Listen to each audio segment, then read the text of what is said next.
नमस्कार मित्रमैत्रिणींनो, आज आपण बनवणार मुलांचे आवडते, सगळ्यांचे आवडते ते म्हणजे फ्रेंच फ्राईज. बऱ्याच वेळा असं होतं की आपण बाहेर जातो तेव्हा डॉमिनोजमध्ये किंवा पिझ्झा हटमध्ये जातो तर मुलं अगदी आवर्जून मागतात. तर आज आपण त्यांना घरच्या घरी अगदी कमी जिन्नसाने बनणार आहे, सोप्या पद्धतीने आहे आणि खायला अगदी अप्रतिम लागणार आहे. तर चला, जास्त काही न बोलता पटकन रेसिपीला सुरुवात करूया.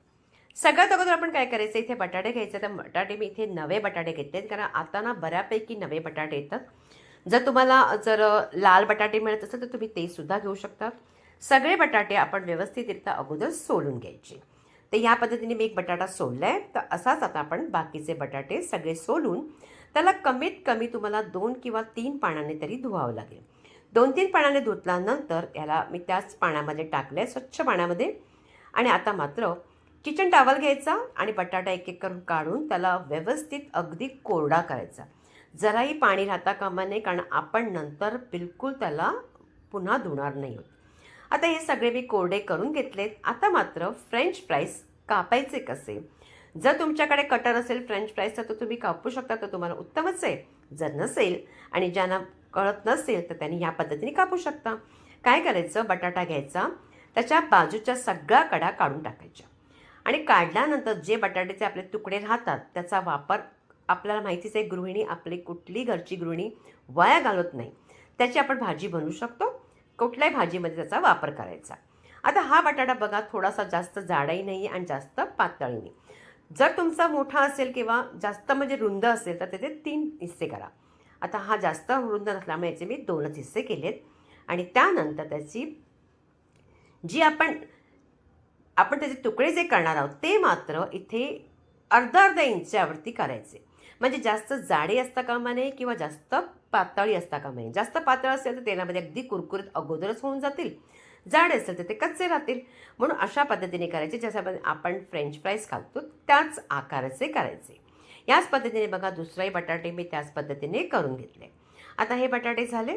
आता आपण त्या कपड्यात टाकलेत आणि आता मी चांगले पुसूनही घेतले होते. नंतर आपण ताटामध्ये टाकायचे. ताटावर टाकल्यानंतर इथे लसूण आल्याची पेस्ट असेल तर नक्की टाका. एक मी थोडीशी अर्धा चमचाची टाकले असेल तर नक्की टाका. हिरवी मिरचीची पेस्ट असेल तर ती टाका, चव छान लागते. त्यानंतर हळद टाकायची आणि इथे सगळ्यात म्हणजे महत्त्वाचं ते म्हणजे कॉर्नफ्लॉर. आता बऱ्याच वेळा असं होतं की आपण समजतो की हे फ्रेंच फ्राईजला एकाच वेळी कॉर्नफ्लॉर लावा, पण तसं बिलकुल करायचं नाही. तुम्ही तसं जर केलं तर जास्त प्रमाणात कॉर्नफ्लॉर लागेल आणि तुम्हाला चव मात्र त्या फ्रेंच फ्राईजची नव्हे तर त्या फक्त कॉर्नफ्लॉरचीच येईल. म्हणून तेवढीच कोटिंग झाली पाहिजे त्या बटाट्याला. जितके हळूहळू करून टाकायचं. 1 चमचा टाका, पुन्हा करा, पुन्हा 2 चमचे असेल तर टाका.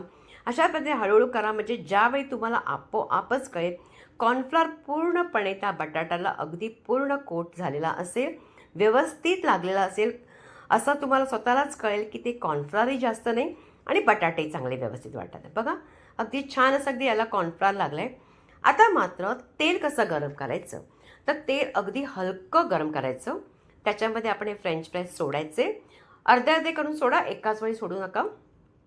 सोडल्यानंतर आता इथे मात्र तुम्हाला जास्त त्याला भाजून घ्यायचे नाही, मग तळायचे नाही. म्हणजे काय करायचे, गॅस मिडियम करा आणि फक्त 2 किंवा 3च मिनटं त्याला आपण इथे तळून घ्यायचे.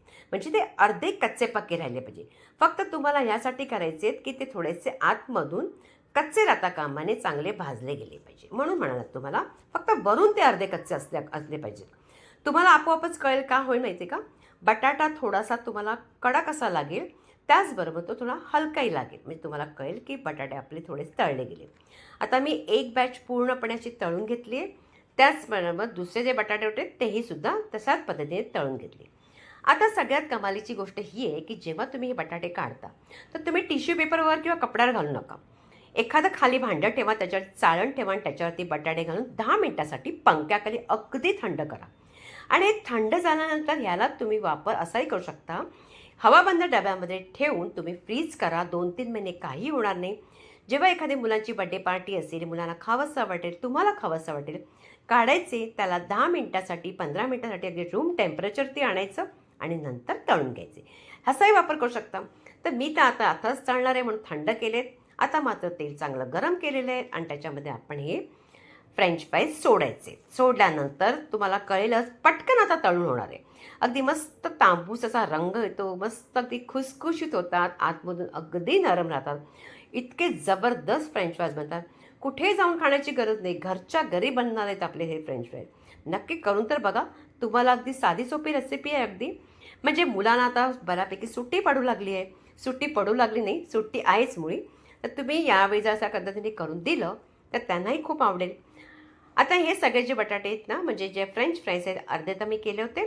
पुन्हा जे बाकीचे आहेत ते सुद्धा करून घेणार आहे. अशाच पद्धतीने सगळे काढून घेतलेत. आता टाकतानाच तुम्हाला आवाज आला असेल. त्यानंतर तुम्हाला मुद्दाम मी तुम्हाला करून दाखवते. बघा किती आवाज, म्हणजे किती कुरकुरीत कडक कसे झालेले आहेत. मसाला टाकूया. ह्याच्यावरती एक असा मसाला असतो, तो सुद्धा तुम्ही टाकू शकता. तो म्हणजे पेरी पेरी मसाला. म्हणजे बाकीचे मसाले टाकायची गरज नाही. मी ते लाल तिखट, थोडासा चाट मसाला, सफेद मीठ, काळं मीठ टाकून अशा पद्धतीने मसाला लावले. कारण का माझ्याकडे पेरी पेरी मसाला नव्हता. डॉमिनोजमध्ये, पिझ्झा हटमध्ये जाणार तुम्हाला कळेल, तिकडे नक्कीच ते लोक पेरी पेरी मसालाच टाकतात. तुम्ही पण तेच टाका. बघा आतून किती मस्त नरम आहेत. आता पटकन आपण त्याला सॉस बरोबर सर्व करूया. इतके छान आणि जबरदस्त आपले फ्रेंच फ्राईज होतात, अगदी सोप्या पद्धतीने. नक्की करून तर बघा. आणि हे तुम्हाला सॉसबरोबर तुम्ही मुलांना खायला द्या, त्यांना खूप आवडेल. आता ही रेसिपी तुम्हाला कशी वाटली मला कॉमेंट्स करून नक्की सांगायचे. आणि माझी रिक्वेस्ट आहे की तुम्ही ह्याला करून नक्की पाहायचे. शॉर्ट व्हिडिओ मी बऱ्यापैकी तुम्हाला देते, तर प्लीज तुम्ही त्यालाही पाहण्याचा प्रयत्न करा. मला जास्तीत जास्त सपोर्ट करायचे आणि पुन्हा भेटायचे आपण एका छानशा रेसिपीबरोबर.